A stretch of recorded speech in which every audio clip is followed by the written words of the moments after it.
The topic for this evening is water into wine. The topic for this evening is water into wine. And the text is from John chapter 2 verses 1 to 11. John chapter 2 verses 1 to 11. And I'm reading the word of God from the Amplified Bible, the classic edition. And it goes like this. On the third day, there was a wedding at Cana of Galilee, and the mother of Jesus was there. Jesus also was invited with his disciples to the wedding. And when the wine had gone, the mother of Jesus said to him, "They have no more wine." Jesus said to her, "Dear woman, what is that to you and to me? That is, what do we have in common? Leave it to me. My time, that is, hour to act, has not come yet." His mother said to the servants, "Whatever he says to you, do it." Now there were 6 water pots of stone standing there, as the Jewish custom of purification, that is, ceremonial washing, demanded, holding 20 to 30 gallons apiece. Jesus said to them, "Fill the water pots with water." So they filled them up to the brim. Then he said to them, "Draw some out now and take it to the manager of the feast, to the one presiding, the superintendent of the banquet." So they took him some, and when the manager tasted the water just now turned into wine, not knowing where it has come from, though the servants who had drawn the water knew, he called the bridegroom and said to him, "Everyone else serves his best wine first, and when people have drunk freely, then he serves that which is not so good. But you have kept back the good wine until now." This, the first of his signs, miracles, wonder works, Jesus performed in Cana of Galilee and manifested his glory. By it he displayed his greatness and his power openly, and his disciples believed in him, adhered to, trusted in, and relied on him. By this he manifested his glory, and his disciples, they believed in him. God bless the reading and the hearing of his word. And before we get into an understanding, before we try to unveil these verses, that how they are connected with our lives and what it has to do with us, let us prepare our hearts, prepare ourselves. Let us invite the Holy Spirit, that we may be led by the Spirit, and that the Holy Spirit should teach and preach these verses into our lives this evening.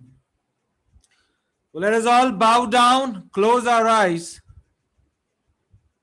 and establish a communion with the living Lord. Holy, holy, holy, holy, holy, O Lord. Father, we thank you so much for all your blessings, your grace, your favors, O Lord. We thank you for this wonderful day. We thank you, O Father, for the lives which you have given unto us. Father, so blessed are we that these testimonies which were spoken out today, O Lord, this shows that how mighty are your works in our lives, that how strongly are you using us,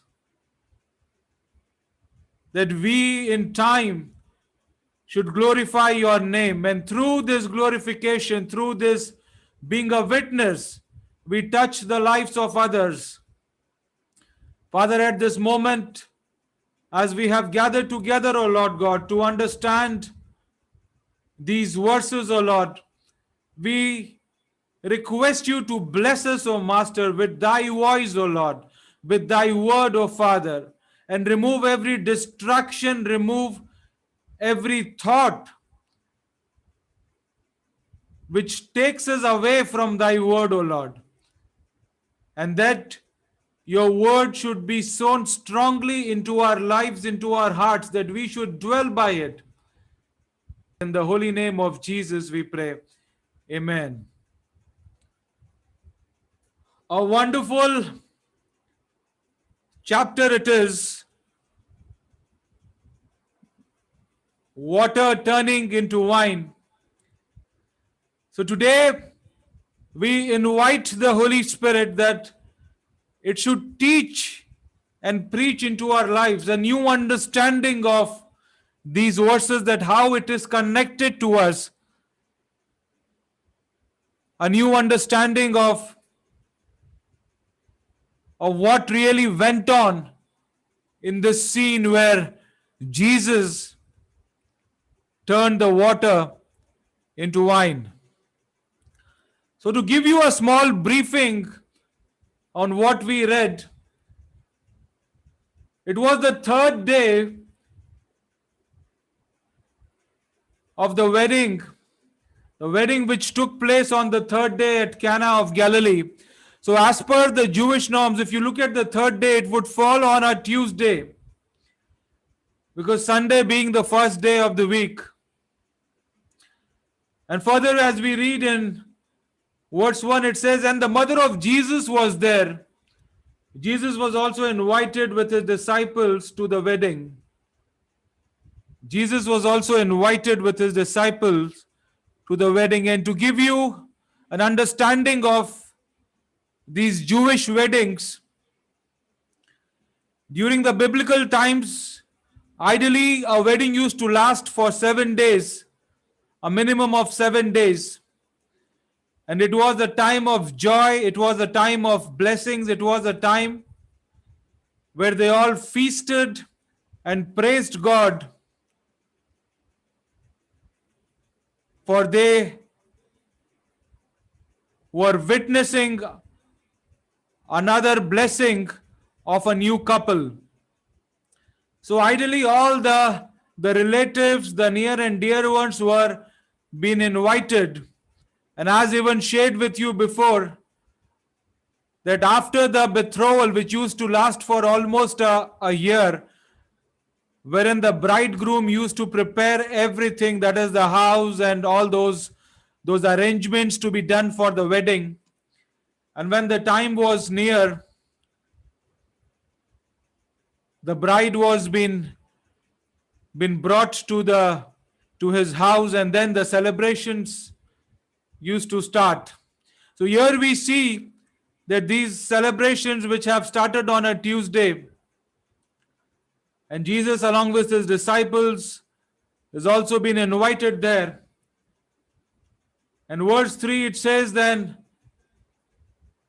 when the wine was all gone, the mother of Jesus said to him, 'They have no more wine.'" Wine was considered to be a blessing. That is why whenever they used to drink the wine, the Jewish people used to proclaim a blessing over it, that "Blessed are you, Lord our God, King of the universe, who creates the fruit of wine." So this was the Jewish blessing which was spoken out each time before they took a drink. So wine, if you read the whole Bible, wine had a lot of positive things, as well as it also reminded that do not be drunk of it, but rather abstain yourself and be sober. So wine was considered as a blessing in the Jewish communities, and it still follows. And wine was there, especially during the time of such feast and weddings. And here, as we see in this story, as we see in these verses, that they ran short of wine. And running short of wine was a big disgrace. Running short of wine would be a big problematic situation.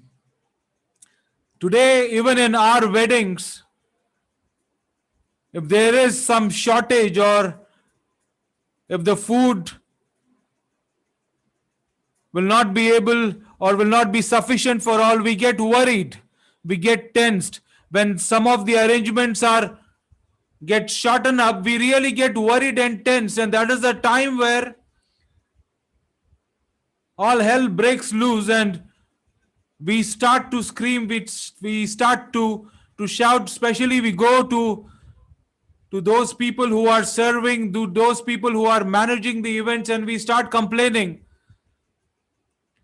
that I had estimated so many numbers, and how come there is a shortage in food, there is a shortage in all those which we had pre-planned. Because all weddings always go by pre-planning, go in by proper planning, proper arrangements. Everything is being preset because we do not want any discomfort to anyone. But when such events happen where there is a shortage, we really get worried, we really get tense, we do not know what to happen. We are in a time of confusion, a time where nothing seems to be right, and we lose our temperament during such situations. And here we see that when Jesus' mother came to know about that there is a shortage of wine, the first thing which she did was she addressed the same thing to Jesus. She went up to him and she said to him that they have no more wine. They have no more wine. And Jesus, in all his coolness, said to her, "What is it that to you and to me? What does it have to do with you and me? My time to act has not yet come." Many a times our understanding of this verse is that Jesus refused, that Jesus was not bothered, that Jesus was reluctant of doing something. But let us have an understanding of these verses very carefully. That when Jesus' mother came to him and said, "Jesus, they have no more wine," Jesus said, "What does it have to do with you and me? Because my hour, my time has not come yet." So when Jesus said that when my time has not come yet, he meant that his time to be crucified, his time to lay his life on the tree, on the cross, had not come yet. And when his time has not come yet, that meant that he was all available at that time to take care of the situation. The reason why I say this to you is, please concentrate on these verses and read verse 5, because there the mother says to the servants, "Whatever he says to you, do it." Whatever he says to you, do it. If Jesus was reluctant, if Jesus did not want himself to get involved into the situation, Jesus' mother would have come with another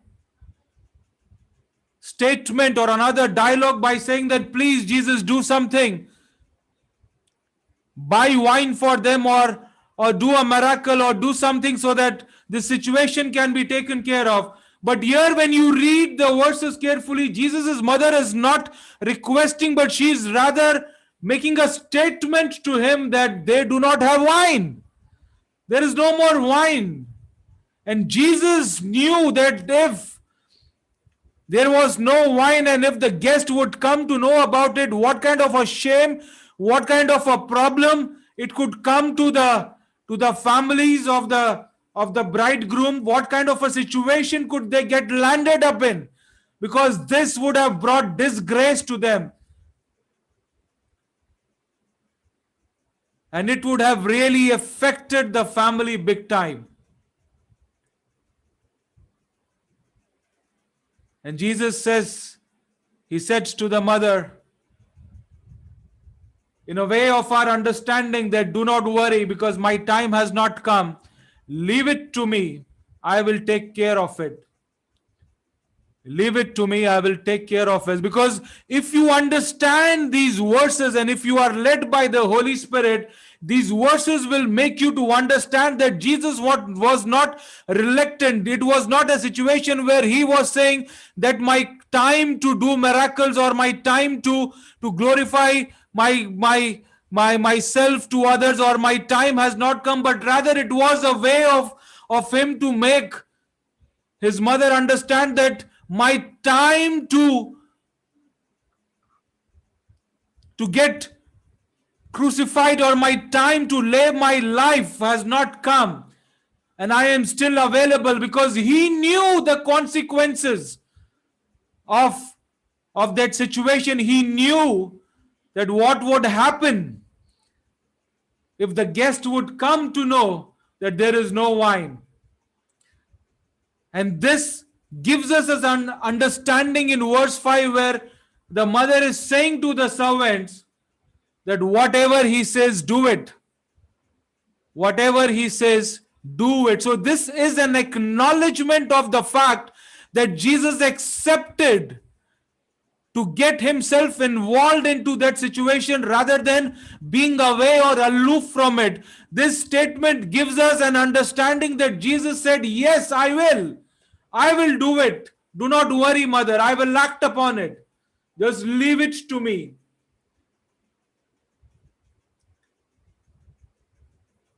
And now when we go down to verse 6, it says, now there were 6 pots of stone standing there, as the Jewish custom of purification, that is ceremonial washing, demanded. 6 pots of stone standing there. What does the number 6 signify? What does the number 6 signify? The number 6 signifies incompleteness. As per the Bible, the number 6 signifies incompleteness. The reason why I say incompleteness is because when we navigate in the book of Genesis, going down to the very first book, man was created on the 6th day. Man was created on the 6th day, though the animals were also been created, but our prime focus is on man this evening. He was being created on the 6th day. So what do we understand from this? When Jesus saw those 6 pots, those 6 pots which were being used for purification rites, those 6 pots which were lying down there, and to give you a small briefing about these pots, as per the Jewish culture, the Jewish custom, these pots were kept for purification. That is, whenever you enter into their house or into a banquet or into a wedding or into any invitation, the custom was that you have to wash your hand, you have to wash your feet before you enter into those festivities, or if you enter into the house. So ideally, as per the law, water which was kept into jars of stone was considered to be pure and was used as a ritual, was used as a way to purify one. Now, coming back to why did Jesus call these 6 jars to be filled with water? Why did Jesus call these 6 jars to be filled with water? When we read Isaiah chapter 61 verses 1 and 2, when we read Isaiah chapter 61 verses 1 and 2, it says, the Spirit of the sovereign Lord is on me, because the Lord has anointed me. Here it talks about Jesus. The Spirit of the sovereign Lord is on me, because the Lord has anointed me to proclaim good news to the poor. He has sent me to bind up the brokenhearted, to proclaim freedom for the captives, and to release from darkness for the prisoners. Verse 2 says, and to proclaim the year of the Lord's favor and the day of vengeance of our God, to comfort all who mourn. So here to have an understanding that we,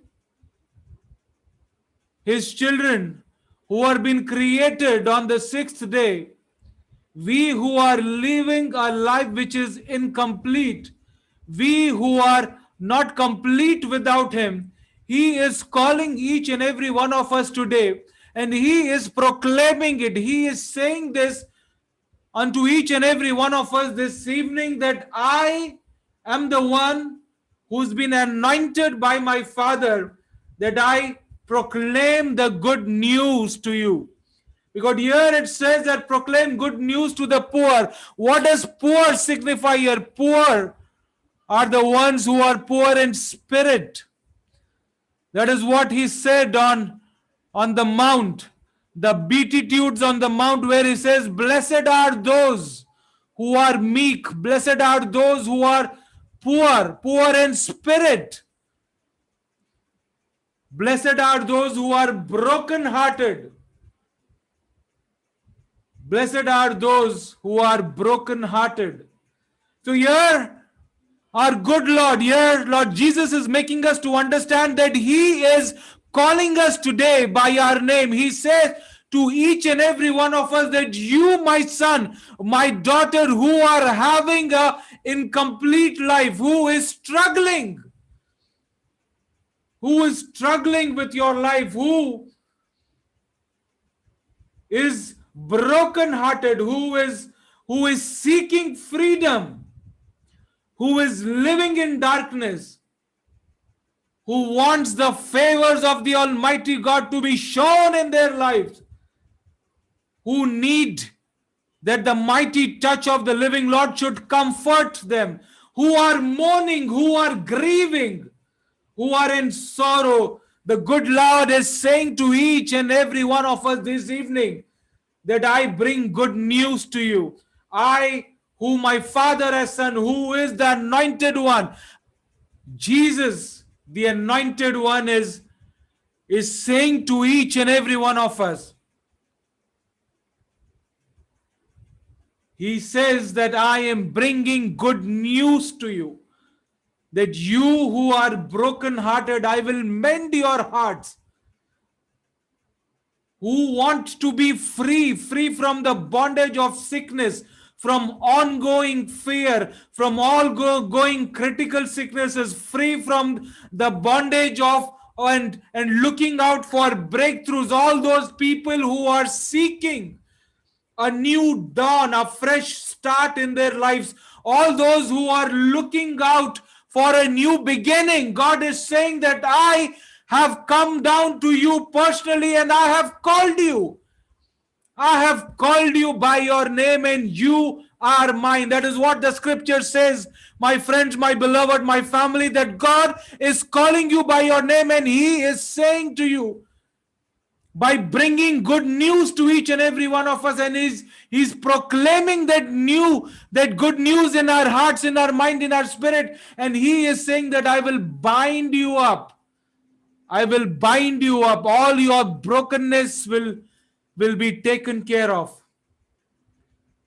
All your brokenness, your broken bones, your broken bodies, your broken life, your broken finances, your broken relationships, your broken spiritual growth, your broken marriages, your everything which is broken in your life. He says, I am mending it today.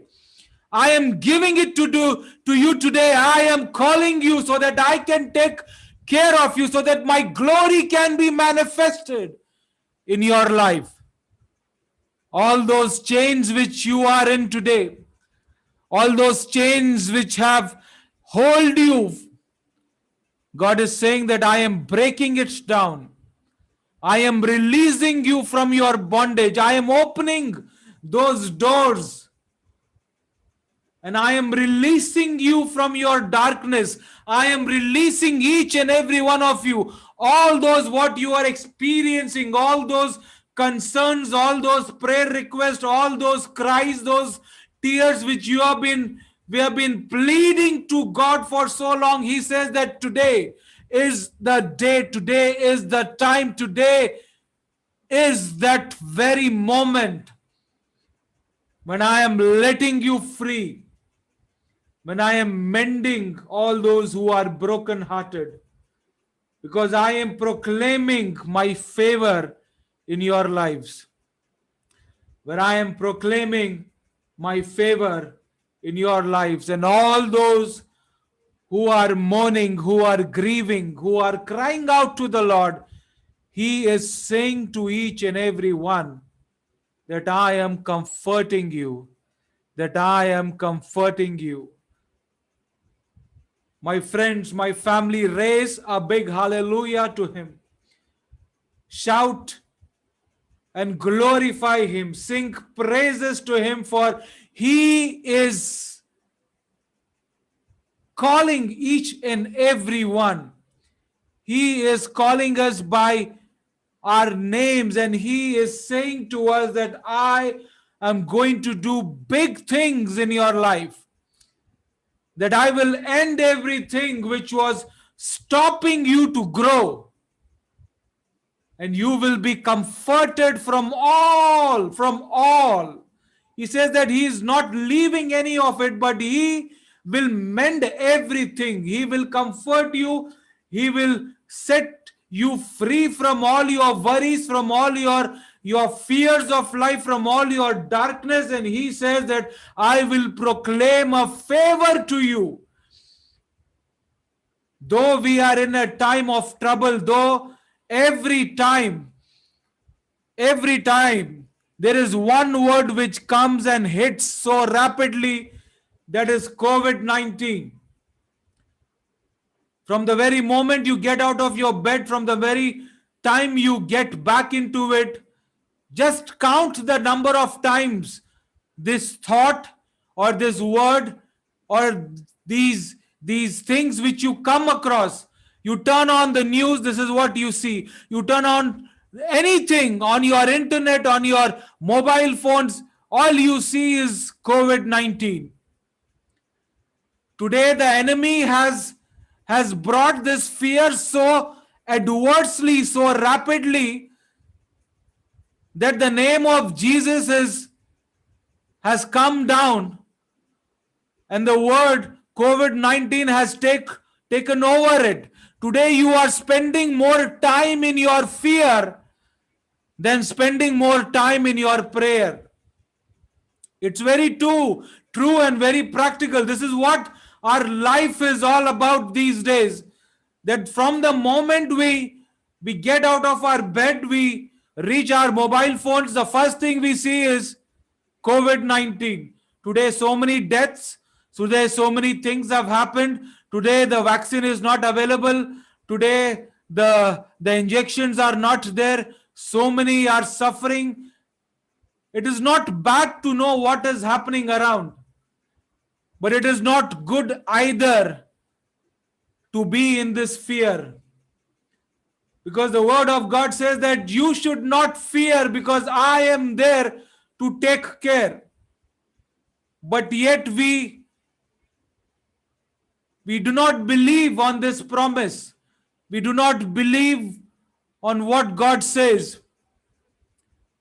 Today I really appreciate those people in the group, in the families, who are proclaiming that faith, who are reaching out to others and proclaiming the faith that no matter what comes in our lives, though it may be temperatures, though it may be cold, though it may be cough, though it might be even symptoms of COVID, but yet we know that we are protected by the hand of the living Lord.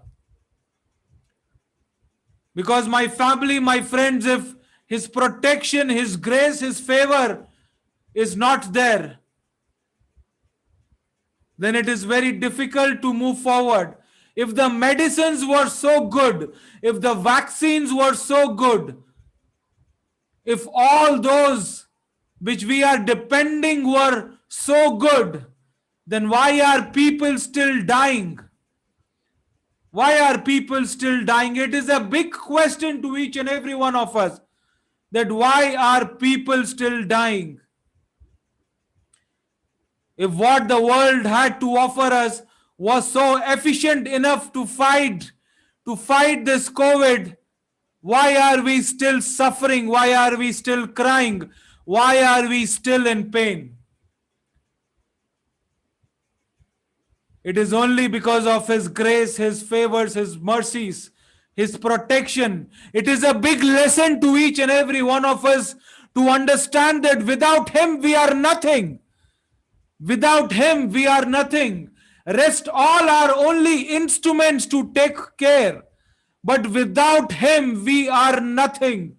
Nothing at all. That is why in Isaiah chapter 5 verse 1 it says, is anyone thirsty? Come and drink. Even if you have no money, come, take your choice of wine or milk. It is all free. It is all free. It is all free. Today, if I start preaching this verse and say to you aloud and say that it is free, the word of God, salvation is free. Anyone who is thirsty, the living water is saying to each and every one of us that it is free to all. How many will come for this drink? How many will come for this drink? Today, if the government says Remdesivir is free, people will run for it.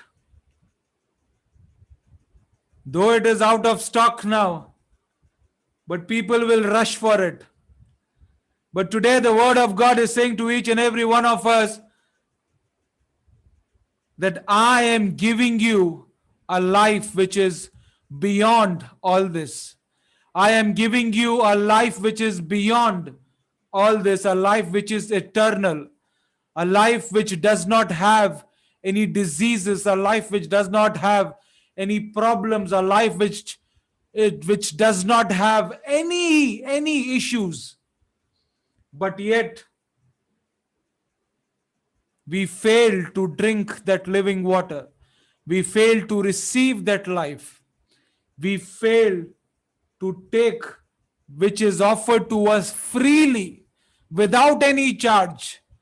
All we have to do is that if we are thirsty, if we have that thirst in Him, because that is the catch of this verse, that not all can really enjoy this blessing, because unless you are thirsty, and this thirst can only come that if you believe in Him.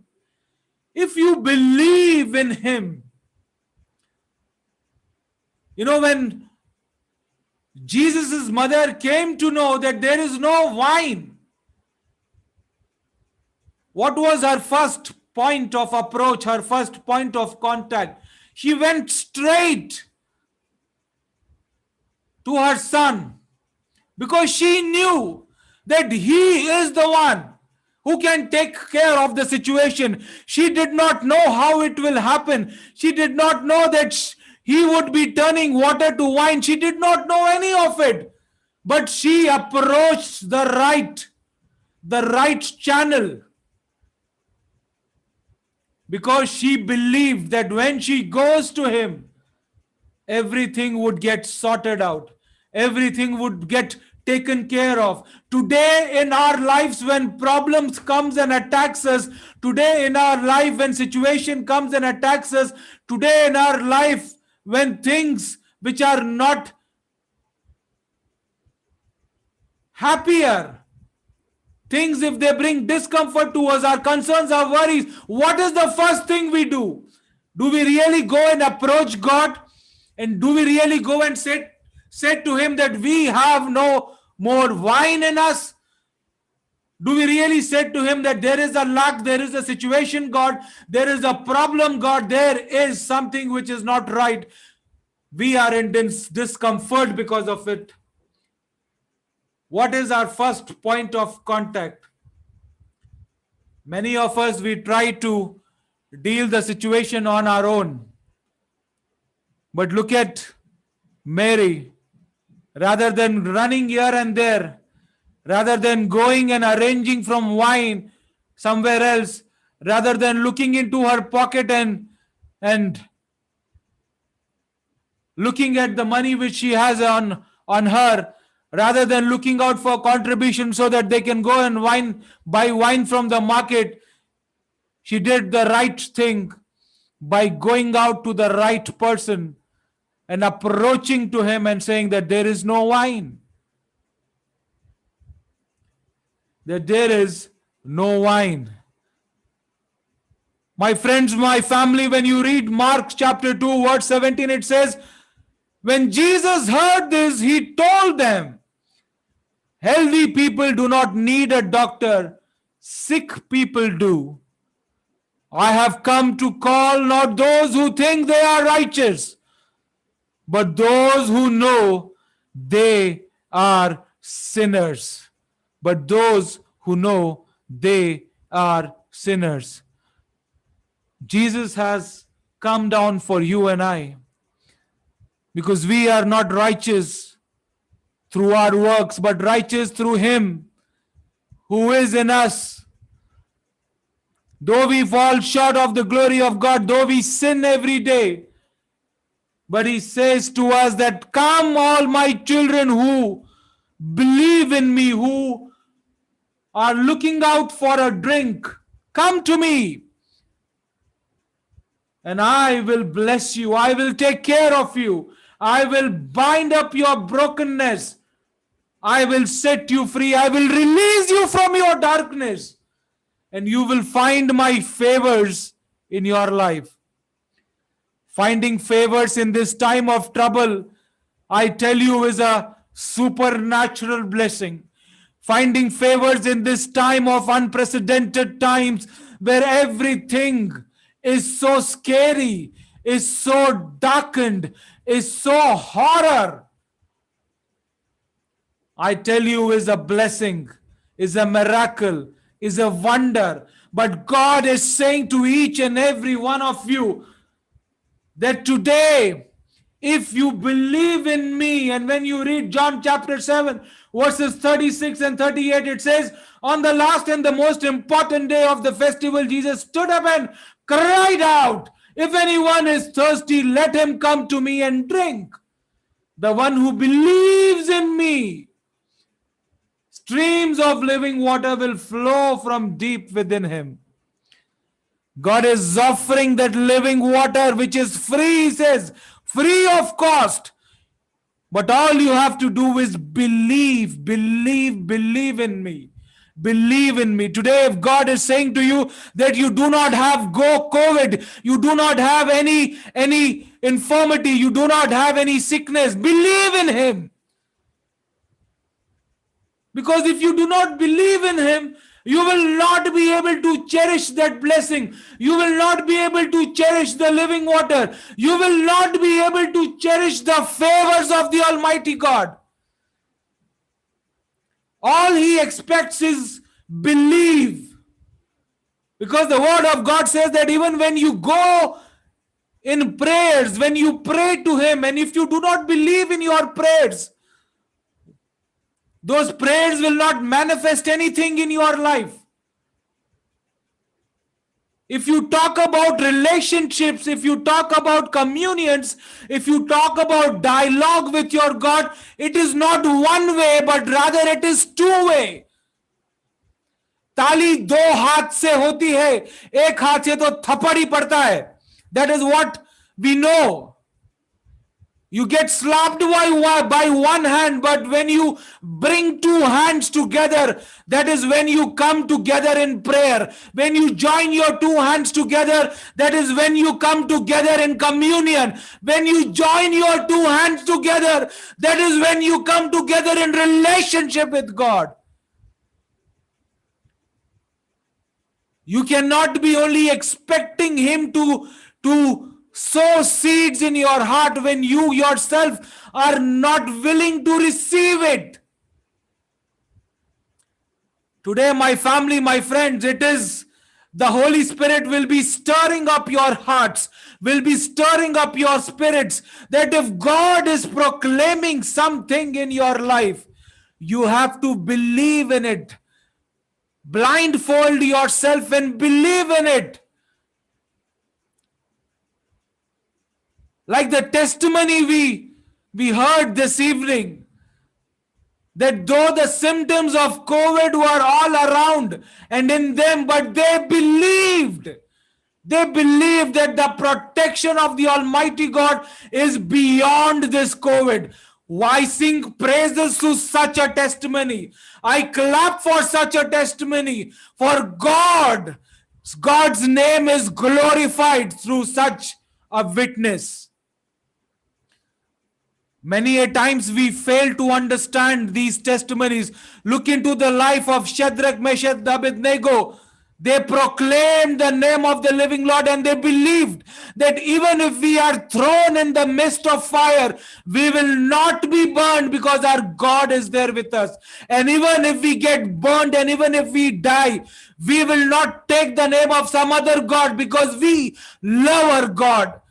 We love our God. That is the kind of attitude which God seeks from each and every one of us, that even though if we are in the midst of all our situations, of all the problems in our life, we should not leave our Father. We should not forsake Him. We should always cling on to Him.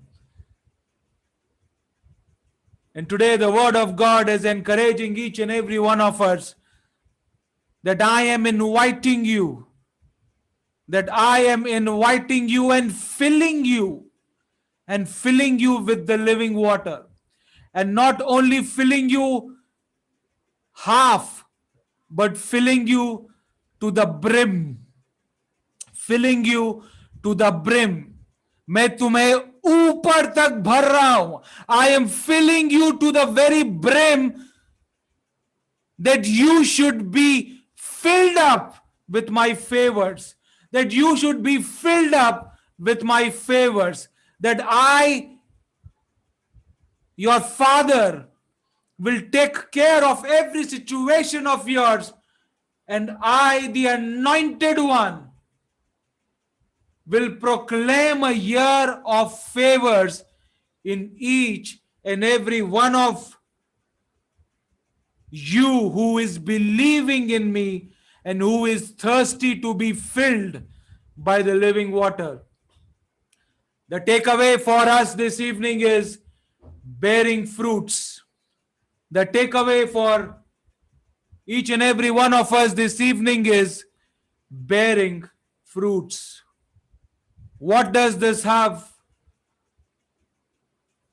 for us this evening?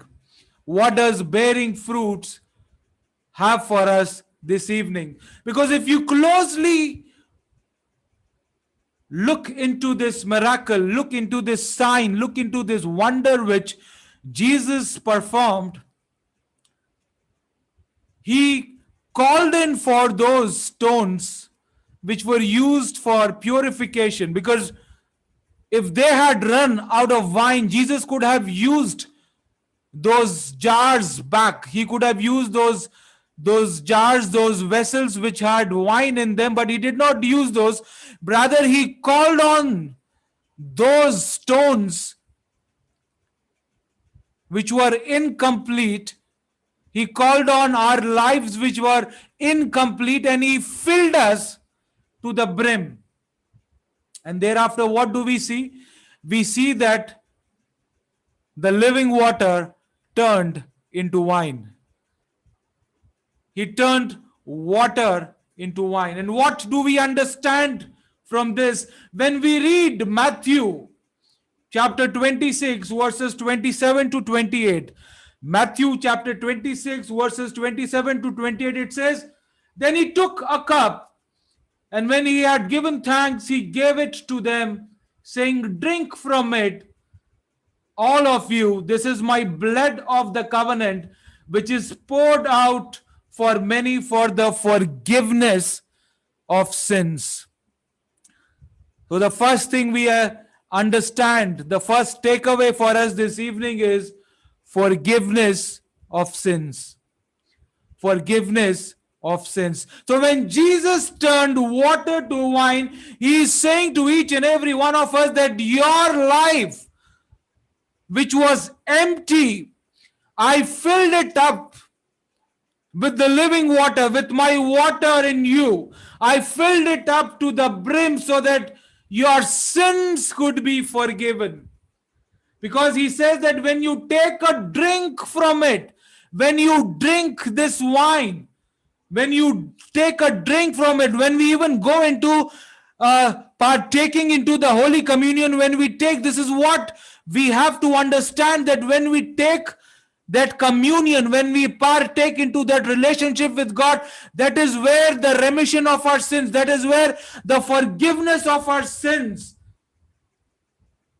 happens. And he says that that is what I am giving to you this evening. Turning that living water into wine signifies that your sins are forgiven. The second takeaway is a new creation. When you read 2 Corinthians chapter 5, verse 17, it says, "This means that anyone who belongs to Christ has become a new person. The old life is gone. A new life has begun." The old life has gone and the new life has begun. This is a word of encouragement for many of us this evening. A new creation. What does this signify? What does it has for us? What do we understand for us? If you look carefully, the turning of water into wine, here there is no transformation. But here, if you understand it, here's all those which was comprising of that water, all those components, all those atoms, all those molecules, nothing of that was get transformed into the wine. Because if you see, the composition of water and the composition of wine is completely different. So here there is no transformation, but rather it is a new creation. So when Jesus turned water into wine, he created something new. He did not take the past, but rather he created something new. So what do we understand from it? When we read Isaiah chapter 43, verses 18 and 19, it says, "Forget the former things, do not dwell in the past." Forget the former things, do not dwell on the past. See, I am doing a new thing. Now it springs up. Do you not perceive it? Many of us, we tend to lean in our past. We tend to live in our past. We tend to live a life which is connected with our past. Whenever there is a new blessing, whenever there is a new chapter which is about to come, whenever there are things which are about to start in our life, the first thing we do is we go back to our past. We go back to our past. We go back to all what we did in our past, our wrongdoings, our miscalculations, our mishaps, our sorries, our failures, our drawbacks, all those wrong decisions which we took in our businesses, wrong decisions in our relationships, wrong decisions in our marriage, wrong decisions in our jobs, all those failures which we had in our life, we go back to them. Whenever there is something new which is about to happen, whenever there is something new which is about to sprout out, whenever there is something new which is about to grow, many of us, we go back into our past, because that is what the enemy does. That is what Satan does. That is what he does by taking us back to our past and to make us to see all the discouraging things which we did, all the failures which we had, all the problems which we had, all the worries which we had, all the wrong steps which we had done, all those life which were leading, which were driving us in darkness, all those lives which we were having in a bad communion, in a bad relationship, all those moments which we were not connected with Christ. He will take us back to all that past. He will say that you are not doing right, because this blessing is not for you. This new beginning is not for you. This new chapter is not for you, because look at your past. You are a sinner. You were a sinner, and you are still a sinner. The enemy will make us to believe this. The enemy will make us to see that you are living a life which were connected to the works of the flesh. You are living a bad life, and you are still a bad person. How can you expect good? And not only that, even if there is something new which is about to happen in your family or in the life of others, you try to make them see their past. You try to make them see their failures, because that is where the enemy is using you as a point of contact, that make them realize that what did they do in their past. But my family, my friends, my beloved, my dear ones, the word of God is proclaiming and shouting out loud to you this evening that if you believe in me, forget everything. Forget your past.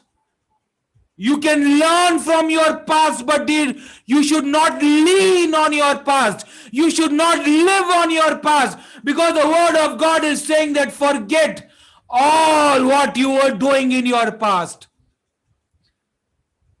Because if you believe in me, you are a new creation. You are a new creation, because the old is gone. The old is gone and a new life has begun. A new seed has sprouted. A new life has begun. And this seed which God is pointing and He has sown in your hearts right now at this very moment, He's saying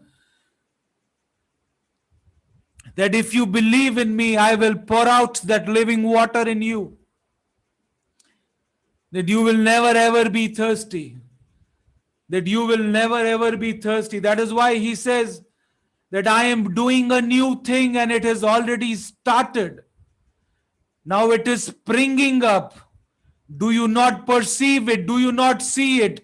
I am making a way in the wilderness and still streams in the wasteland. Sing praises for such a promise, my friends, my family.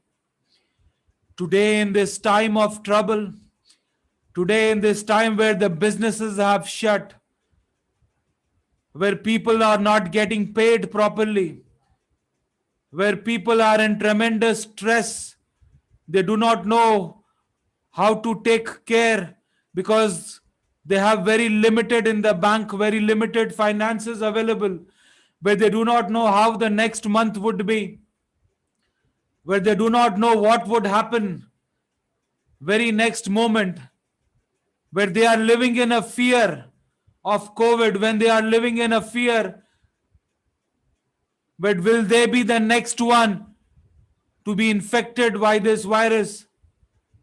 But God is saying that I am making a way in the wilderness.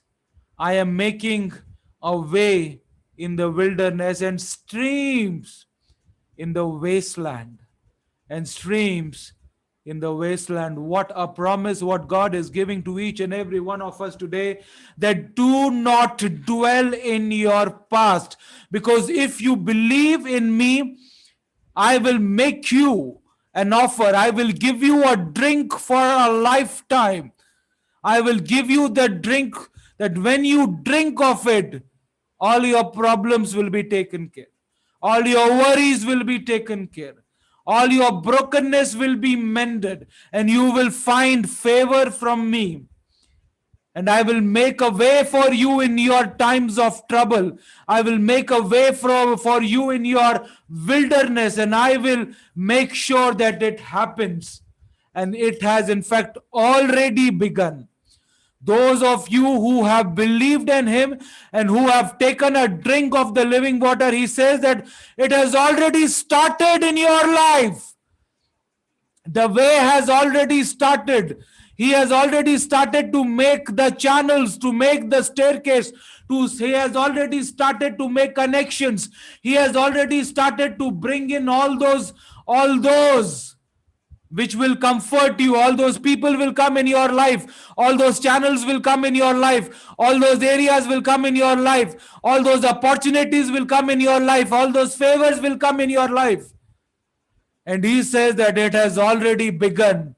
It has already started. And the third takeaway for all of us this evening is filled to draw. Filled to draw. When you read Ephesians chapter 4, verses 11 and 13, it says, and he himself gave some to the apostles, some to the prophets, some to evangelists, some to pastors and teachers, to equip the saints for the work of ministry, build up the body of Christ until we all reach unity in faith and in the knowledge of God's Son, growing into maturity with a stature measured by Christ's fullness. What does this mean to us?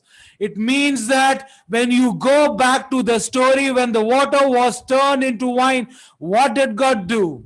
What did Jesus do? Jesus said to those waiters that take out and serve it. Take out and serve it. You abide in him and he in you. And when you start to bear fruits, when you start to bear much fruits, he says that these fruits should be shared with others. These blessings should be shared with others so that you become a part of his body, that you edify Christ, that you edify God, that you become an instrument in his ministry, that you grow his kingdom, that you should be an instrument in glorifying God. Do not keep these blessings to yourself, but when you are filled, spread it to others. Edify God, magnify God, glorify God.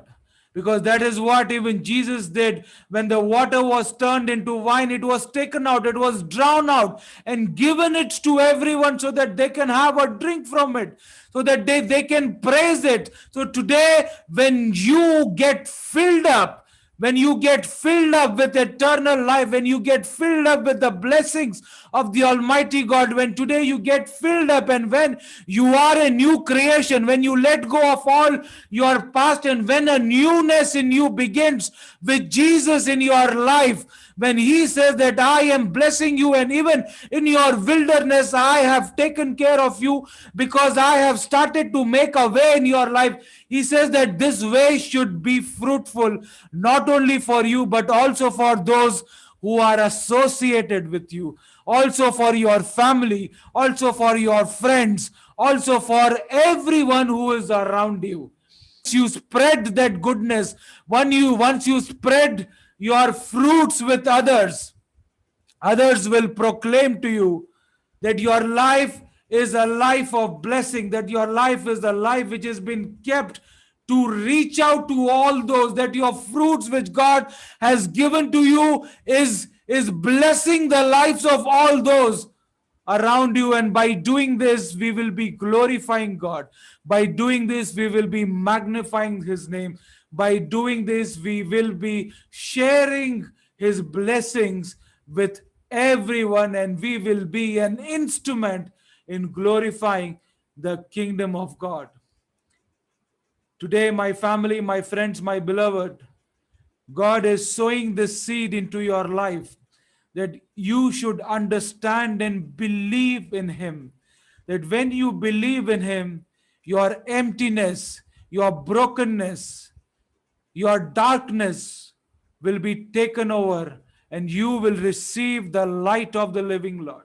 Your jars, your emptiness will be filled up to the brim by the living water, and you will receive a remission of all your sins, the forgiveness of your sins. You will be a new creation, and you will bear fruits, fruits which you have to share with everyone. May God bless you. May this word should dwell in you mightily, that you should live by it. This word should really be invested in your life, in your day-to-day life, that you should live by it.